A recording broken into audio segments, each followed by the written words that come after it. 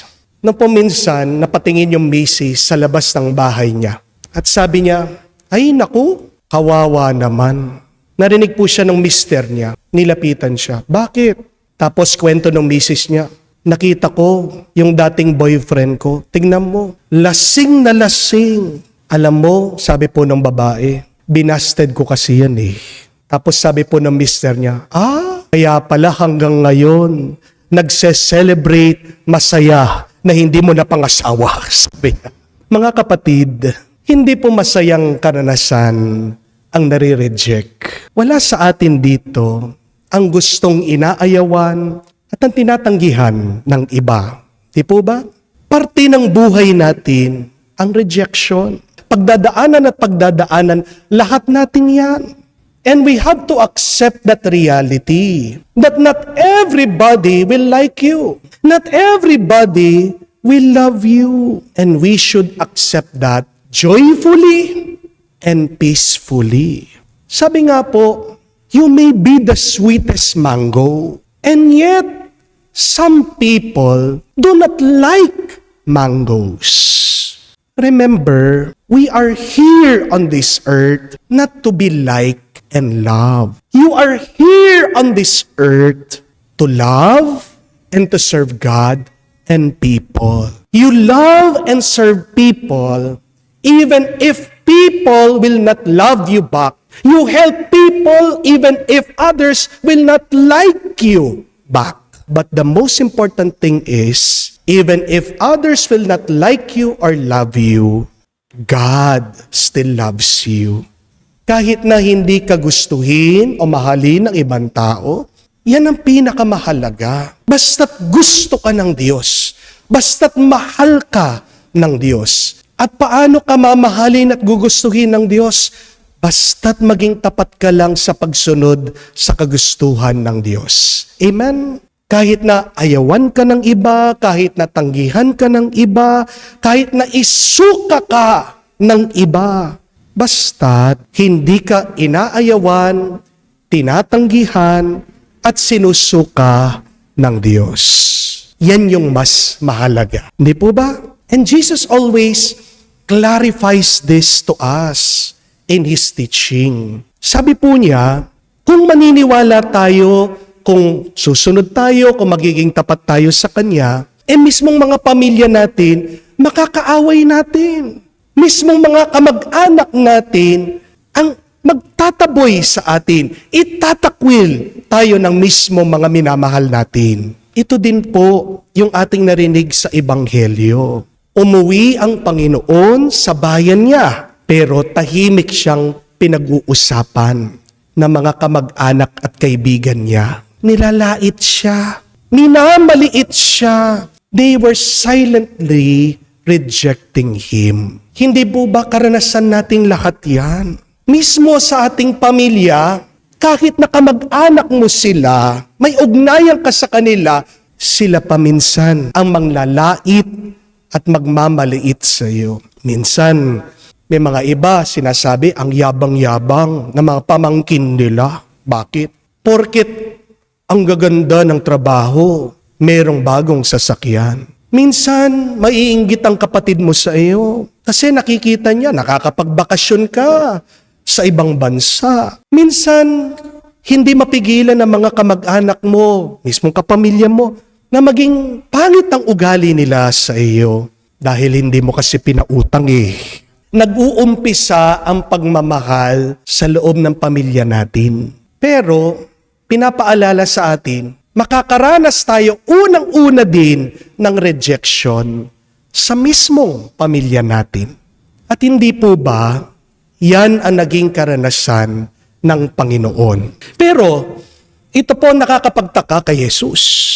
Kahit na sinaktan siya ng kanyang mga pamilya dahil sa ginawa nila, hindi siya nagalit sa kanila. Hindi siya nagtanim ng sakit ng loob sa mga kaibigan at kamag-anak niya. And I think that is a good reminder. When people reject you, do not vent your anger on them. When people do not like you, do not be angry at them. Kung man ayaw ka nila, wag mo naman ibubungtong yung iyong galit din sa iyong mga minamahal. Masakit po ang nire-reject. Alam niyo po yan. Pero alam niyo po yung mas masakit? Yung dahil sa sakit na iyong nararanasan, pinaparanas mo ito sa iyong mga minamahal na hindi naman nag-reject sa iyo. Kaya nga po, ang magandang tanong ito, paano hindi maapektuhan kapag inaayawan na tayo ng ibang tao? How to remain peaceful when others reject you? I think 3 things that we should remember when people reject us. And these 3 teachings should console us whenever we get affected by the rejection of other people. Number 1, remember that the one who rejects you is beneath you. Minsan meron pa mga taong ayaw sa atin, kahit na wala naman tayong ginagawa sa kanila. Hindi po ba? Bakit? Kasi hindi mo alam, natatapakan mo ang ego nila.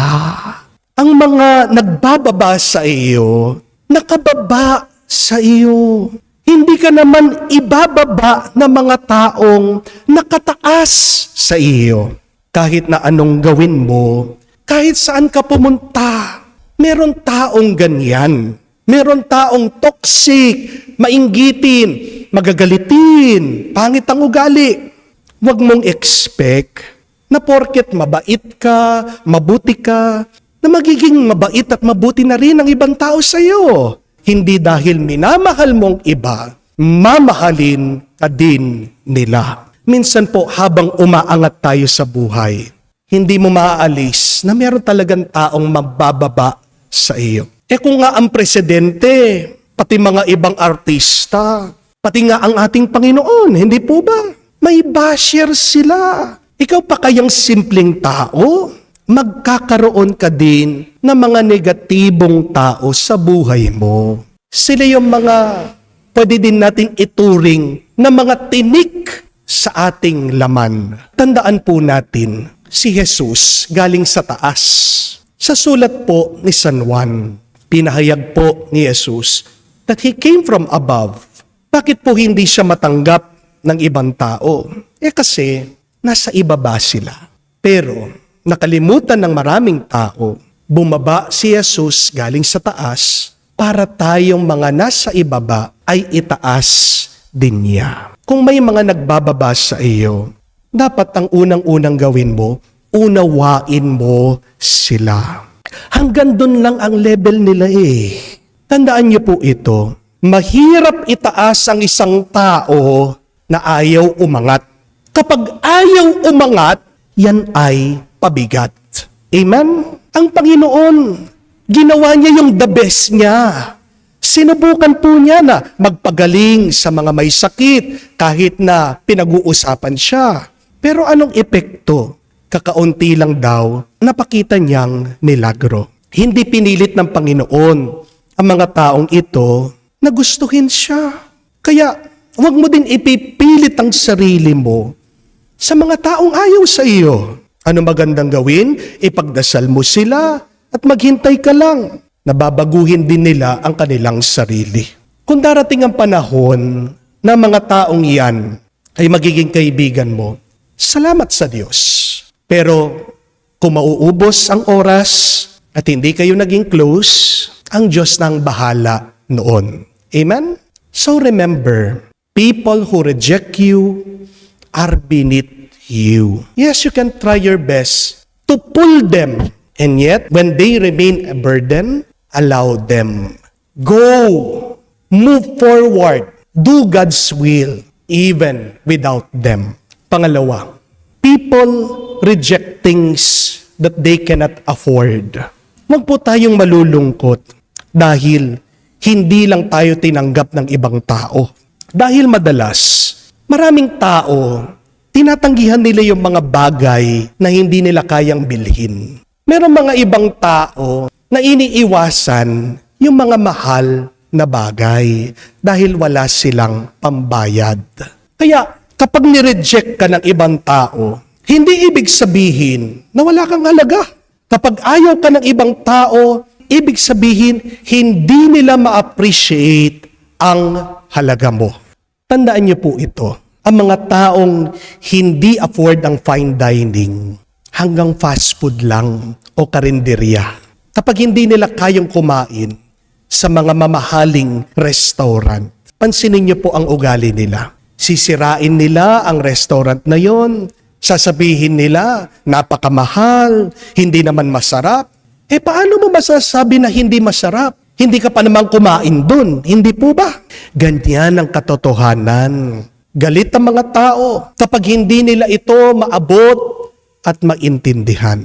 Ang mga tao hindi sanay na sumasakay sa mga aircon na sasakyan. Madalas nagsusuka. Kaya nga, anong kaya nilang sakyan? Mag-jeep o tricycle? Doon hindi sila masusuka. Bakit nasusuka sa mga sasakyan na aircon? Kasi hindi sanay.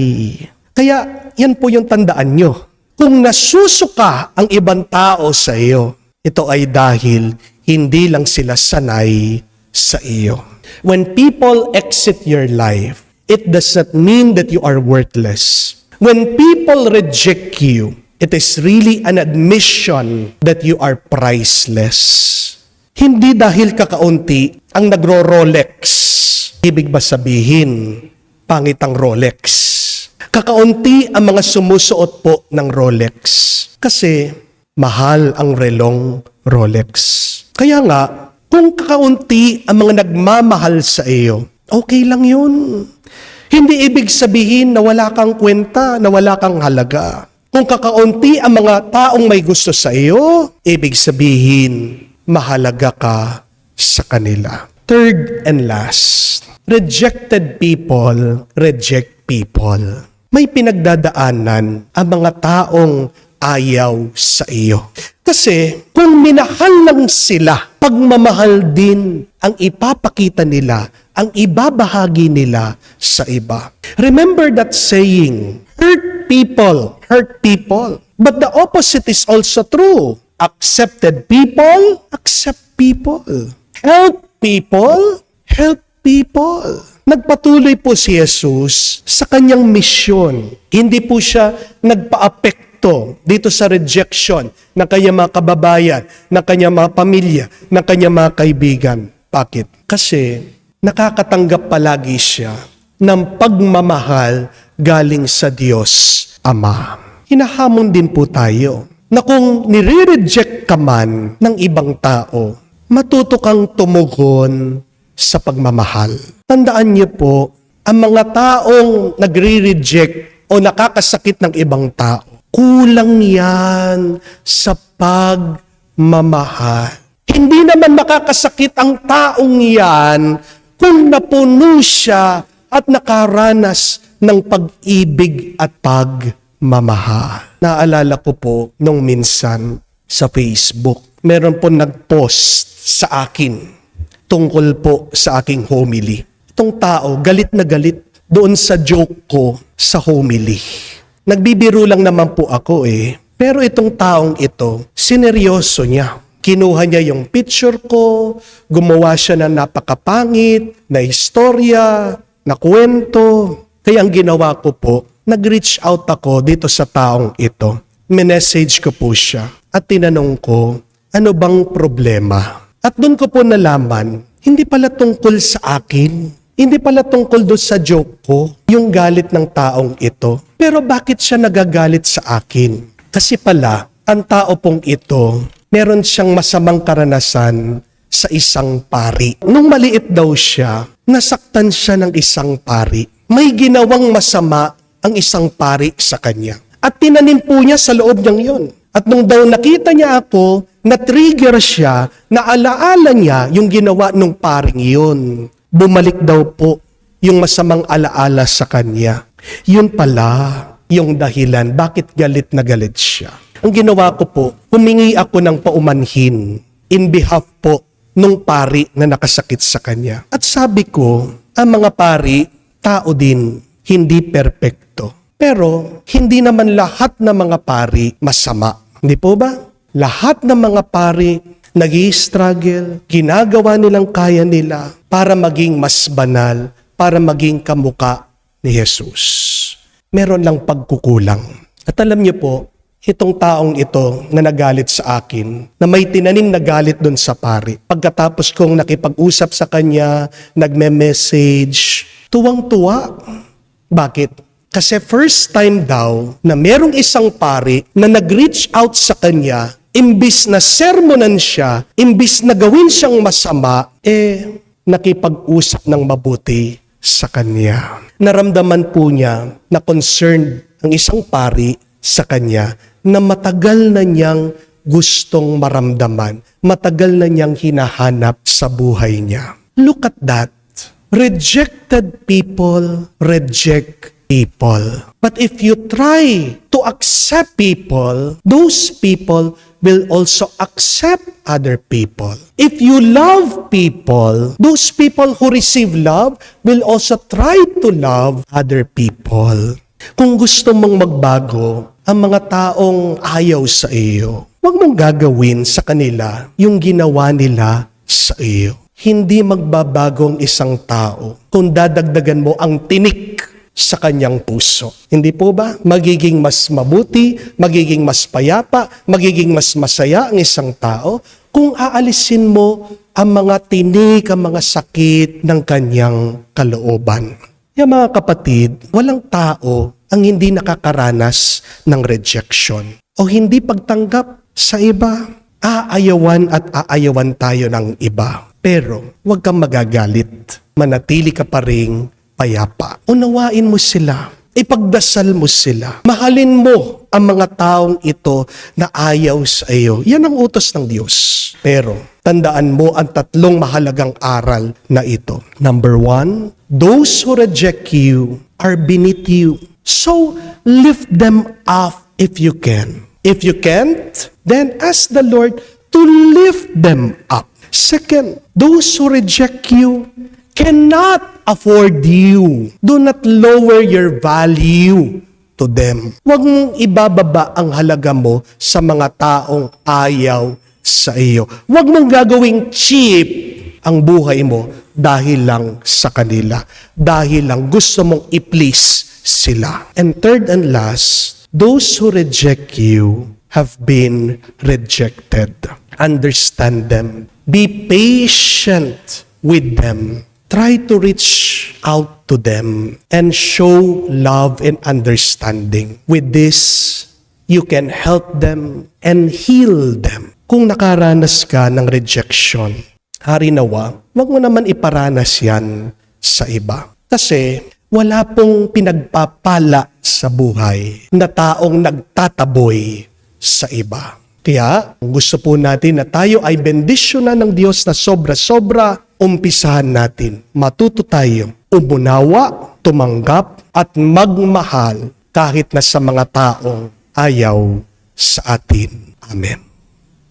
Sumasampalataya ako Sa Diyos, amang makapangyarihan sa lahat, na may gawa ng langit at lupa, sumasampalataya ako kay Hesukristo, iisang anak ng Diyos, Panginoon nating lahat, nagkatawang tao siya, lalang ng Espiritu Santo, ipinanganak ni Santa Mariang Birhen, pinagpakasakit ni Poncio Pilato, ipinako sa krus, namatay, inilibing, nanaog sa kinaroroonan ng mga yumao, nang may ikatlong araw, nabuhay na mag-uli, umakyat sa langit, naluluklok sa kanan ng Diyos, amang makapangyarihan sa lahat. Doon magmumulang paririto at huhukom sa nangabubuhay at nangamatay na tao.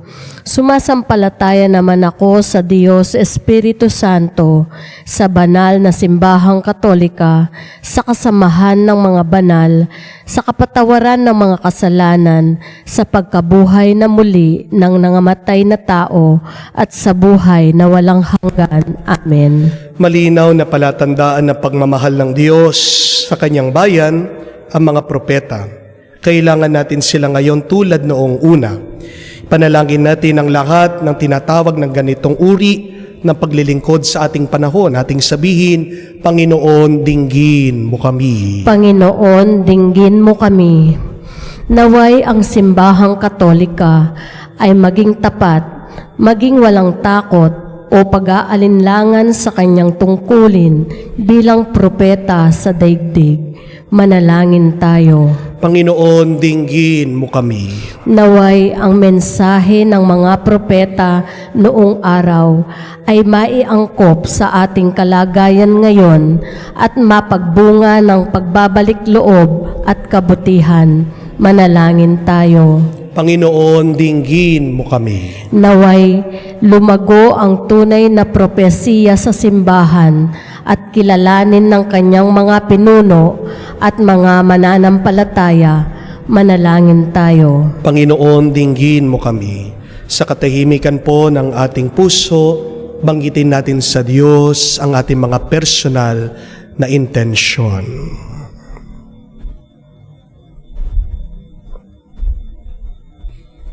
Panginoong Diyos, padalhan mo kami na marami at karapat-dapat na propeta para malinaw namin makilalang iyong kalooban at tukdin itong tapat sa pamamagitan ni Kristo, aming Panginoon. Amen.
Manalangin kayo mga kapatid, para ang ating mga paghahain ay kalugdan ng Diyos amang makapangyarihan. Tanggapin nawa ng Panginoon itong paghahain sa iyong mga kakamay sa kapurihan niya at karangalan sa ating kapakinakabangan at sa buong sambayanan niyang banal. Ama naming lumikha, ang paghahain namin sa iyong ngalan ay siya nawang ang aming dumalisay upang ito ay maging pagganap araw-araw ng aming paglipat sa buhay sa kalangitan. Sa pamamagitan ni Jesucristo kasama ng Espiritu Santo, magpa sa walang hanggan. Amen. Sumainyo ang Panginoon. At sumainyo rin. Itaas sa Diyos ang inyong mga puso at diwa. Itinaas na namin sa Panginoon. Pasalamatan natin ang Panginoong ating Diyos. Marapat na siya ay pasalamatan. Ama naming makapangyarihan, tunay nga marapat ikaw ang aming pasalamatan sa pamamagitan ni Jesucristo na aming Panginoon.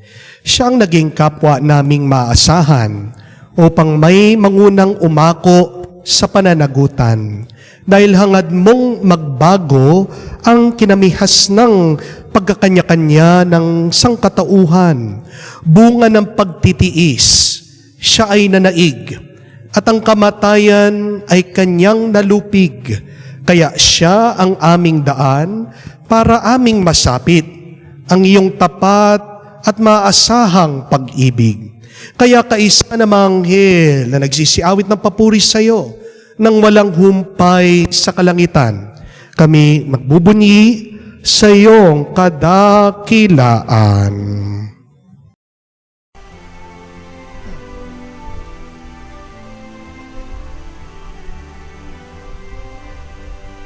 Santo, Santo, Santo, Panginoong Diyos ng mga hukbo, napupuno ang langit at lupa ng kadakilaan mo. Hosana, Hosana,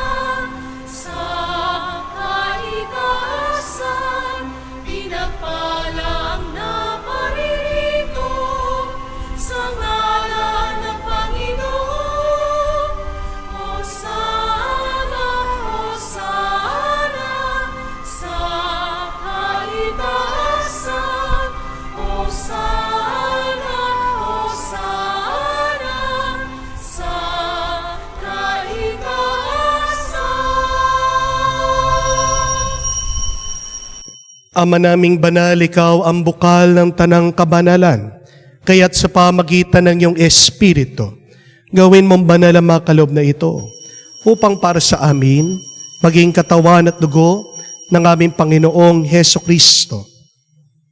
Bago niya pinagtiis ang kusang loob na maging handog, hinawakan niyang tinapay, pinasalamatan kanya, pinaghati-hati niya yon, inabot sa kanya malagad at sinabi, "Tanggapin ninyong lahat ito at kanin. Ito ang aking katawan na ihahandog para sa inyo."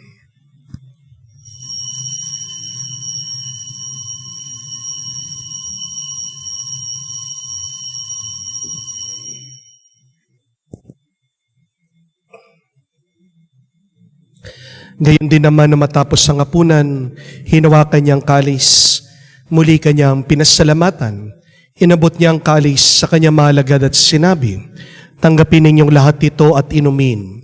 Ito ang kalis ng aking dugo, ng bago at walang hanggan tipan. Ang aking dugo na ibubuhos para sa inyo at para sa lahat, sa ipagpapatawad ng mga kasalanan. Gawin niyo ito sa pag-aalaala sa akin."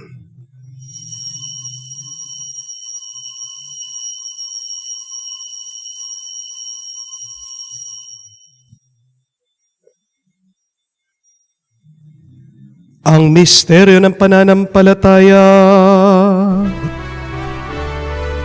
Aming ipinahayag na namatay ang iyong anak, nabuhay bilang Mesiyas at magbabalik sa wakas para mahayag sa lahat. Ama, ginagawa namin ngayon ang pag-alaala sa pagkamatay, muling pagkabuhay ng iyong anak. Kaya tiniyalay namin sa iyong tinapay nagbibigay buhay at ang kalis na nagkakaloob ng kaligtasan. Kami nagpapasalamat dahil kami yung minarapat na tumayo sa harap mo para maglingkod sa iyo. Sinasamo namin kami magsalo-salo sa katawan at dugo ni Kristo ay mabuklod sa pagkakaisa sa pamamagitan ng Espiritu Santo. Ama, lingapin mong iyong simbahan, laganap sa buong daigdig, puspusin mo kami sa pag-ibig. Kaisa ni Francesco ang aming Papa, Florentino aming Arsobispo, at ng Tanang Kaparian. Alalahanin mo rin ang aming mga kapatid na nahimlay may pag-asang muling mabubuhay. Gayon din lahat ng mga pumanaw. Kawan mo't sila't patuloyin sa iyong kaliwanagan. Kawan mo't pagindapating kaming lahat makasalo sa iyong buhay na walang wakas. Kaisa na mahal na Birhen Maria, Ina ng Diyos, kaisa ni San Jose, kanyang maligayang esposo, kaisa na mga apostol, lahat ng mga banal na namuhay dito sa daigdig na kalugod-lugod sa iyo. May pagdiwang nawa namin ang pagpupuri sa ikararangal mo sa pamamagitan ng iyong anak, aming Panginoong Heso Kristo. Sa pamamagitan ni Kristo, kasama niya at sa Kanya, ang lahat ng parangal at papuri ay sa iyo, Diyos Ama, makapangyarihan, kasama na Espiritu Santo, magpasawalang hanggan. Amen, amen, amen. Sa nakakagaling na utos at turo ni Jesus sa Panginoon natin Diyos, ipahayag natin ng lakas loob.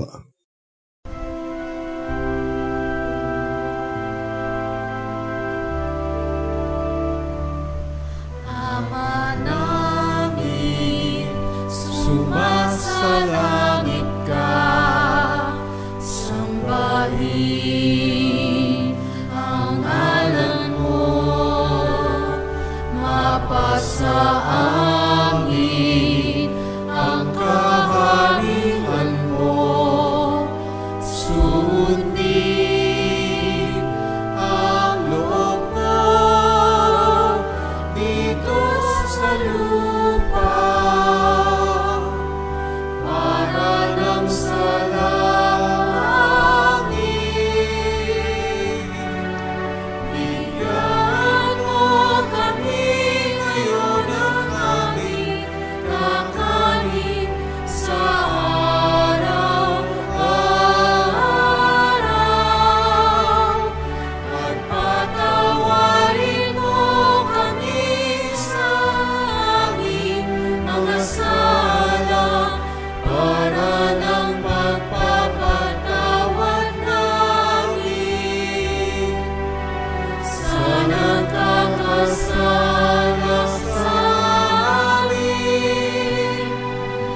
At huwag mo kaming ipahintulot sa tukso, at iadya mo kami sa lahat ng masama.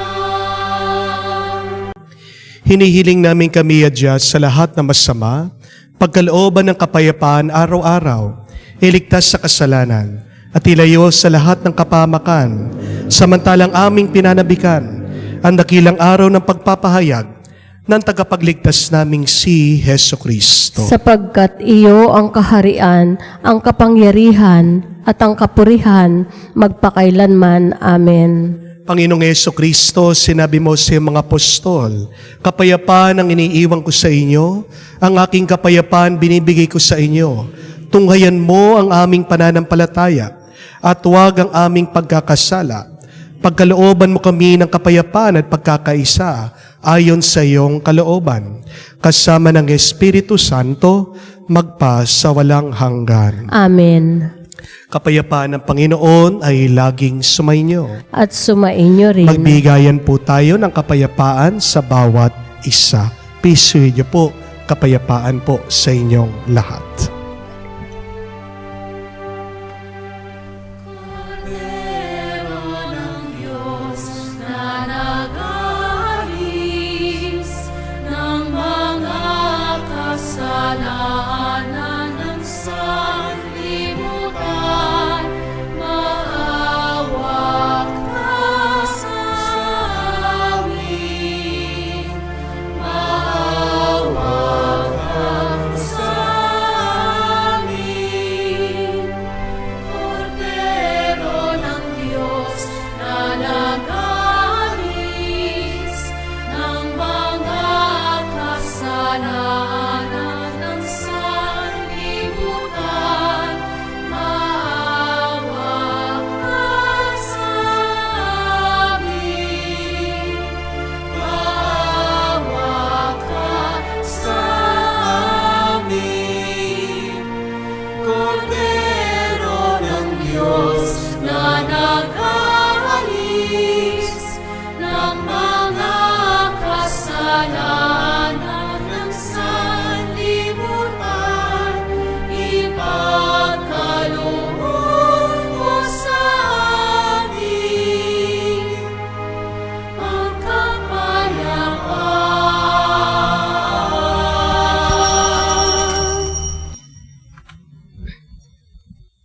Mga kapatid, naririto ang ating Panginoong Jesucristo, ang Kordero ng Diyos, nag-aalis sa mga kasalanan ng sanlibutan.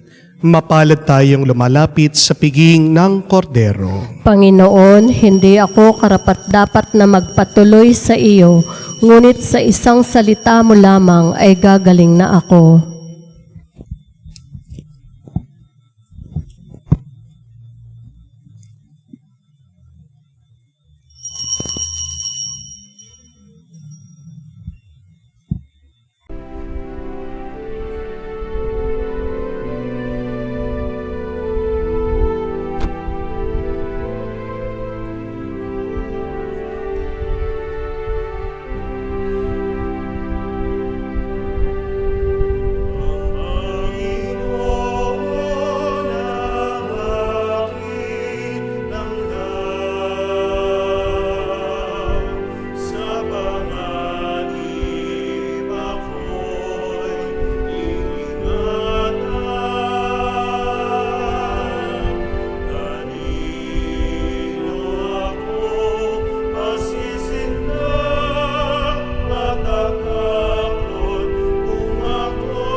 Lumuhod po tayo para sa panalangin para sa mga may sakit.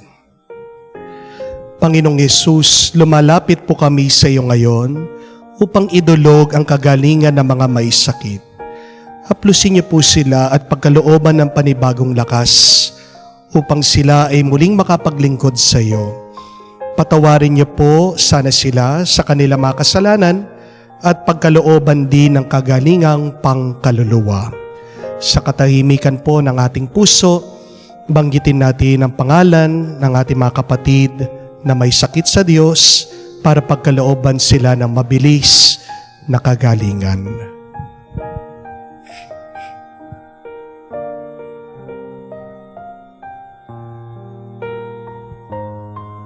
Hinihiling namin ito sa ngalan ni Kristo, aming Panginoon. Amen. Panalangin para sa mga OFW. Ama, pinapanalangin namin sa iyo ang natatanging kahilingan ng lahat ng mga nagtatrabaho sa ibang bansa. Tulungan mo sila bawat sandali ng kanilang buhay habang nasa ibang bansa. Palakasin mo sila kapag pinanghihinaan sila ng kalooban. Pagalingin mo sila kapag sila ay nagkakasakit. Aliwin mo sila kapag nalulungkot sila. Ilayo mo sila sa anumang masama at kapahamakan upang magpagpatuloy sila lagi sa kanilang buhay. Mapahalagan nawa ng kanilang mga pamilya ang bawat sakripisyo nila sa ibang bansa upang wag masayang ang kanilang pagpapagal. Kaawaan at pagkalooban mo ng biyaya ang lahat ng mga OFW dahil sa iyo lamang aasa at wala ng iba pa. Ang lahat ng ito ay aming sama-samang panalangin sa ngalan ni Jesus. Amen. Banal na mukha ni Jesus. Kaawaan mo kami. Tumayo po tayo.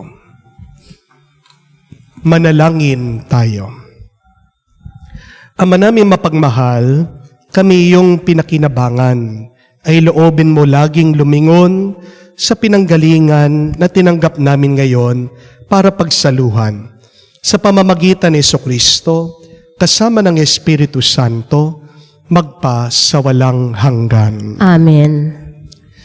May dahilan ang Diyos bakit tayo ay binibigyan ng tinik sa ating laman.